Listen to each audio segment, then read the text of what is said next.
Average list में ये शामिल हुआ है और ज़बरदस्त स्ट्रेंथ बाद में देखने को मिली है।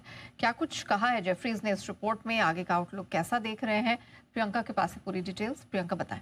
बिल्कुल नेहा, बेलराइज इंडस्ट्री इनफैक्ट आज हमारे साथ कॉर्पोरेट रडार में भी था और उसके बाद अब देखिए बहुत बड़ी मूव आई है। एक्चुअली रिपोर्ट में बहुत सारे इंपॉर्टेंट पॉइंट्स जो हैं और उस पर क्लैरिटी भी हमें बहुत मिली आज उनसे इंटरेक्शन करके। पहला तो जो जेफरीज ने इस रिपोर्ट में कहा है, उन्होंने कहा है कि अच्छी ग्रोथ, अट्रैक्टिव वैल्यूएशन, यहाँ से लगभग 31% का अपसाइड देखते हैं वो टारगेट प्राइस 135 के लिए, और अगले 3 साल में लगभग 12% तक की कैगर से ग्रो कर सकता है। बेलराइज एक्चुअली इसका एक बड़ा जो कंपोनेंट आता है, 67% इसका रेवेन्यू आता है टू व्हीलर सेगमेंट से। उनके जो कंपोनेंट्स बनाते हैं टू व्हीलर इंडस्ट्री के लिए, जो कंपोनेंट्स बनाते हैं वहाँ पर ट्रिगर्स रहेंगे कई सारे। प्रीमियमाइजेशन का ट्रिगर है, प्लस अब कहीं ना कहीं राइजिंग टू व्हीलर्स की डिमांड वापस लौटती हुई दिखाई दे रही है, वो इन्हें इम्पैक्ट करेगी अच्छे के लिए।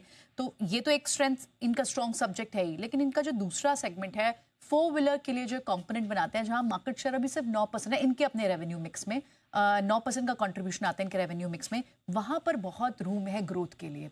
इन्होंने अभी हमें मैनेजमेंट भी बता के गया कि उन्होंने कुछ एक्विजिशन भी किए हैं, जिसके चलते इनको टू व्हीलर स्पेस में काफ़ी पोटेंशियल दिखता है आगे चलते हुए। और अपने रेवेन्यू अगले 2 से 3 साल में फोर व्हीलर सेगमेंट से ये डबल करने पर भी जोर दे रहे हैं। और फोर व्हीलर की जो कंपोनेंट मार्केट है वो 3 टाइम्स साइज है टू व्हीलर से, तो यहाँ पर बड़ी ग्रोथ इनके लिए है। थर्ड एवेन्यू जो इनका है, जो एक्सपोर्ट मार्केट, वो वहाँ पर भी काफ़ी स्ट्रेंथ ये ऐड कर रहे हैं। इन्हें अभी 2 नए यूरोपियन ओईएम से ऑर्डर्स भी मिले हैं। कंपनी लगातार जोर दे रही है कि नेट डेट फ्री हो जाए। अभी इन पर लगभग 1000 करोड़ तक का डेट है। कुछ फंड्स जो इन्होंने आईपीओ से रेज किए वो उन्होंने कर्ज चुकाने में यूज़ किए, अदरवाइज नेट कैश हो सकते हैं bye end of FY28।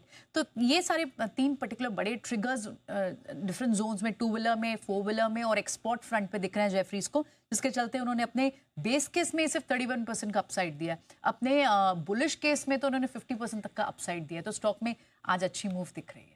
Okay, तो ये है आपके लिए बेलराइज इंडस्ट्रीज, जहाँ पर बड़ा एक्शन आता दिख रहा है जेफरीज की रिपोर्ट के दम पर। हाल ही में ये इशू आया था और इस इशू में हमने 2 साल के निवेश की अवधि के हिसाब से पैसा लगाने की राय भी थी। 90 रुपये का इशू प्राइस था और लिस्टिंग 105-115 की रेंज में होनी थी लगभग।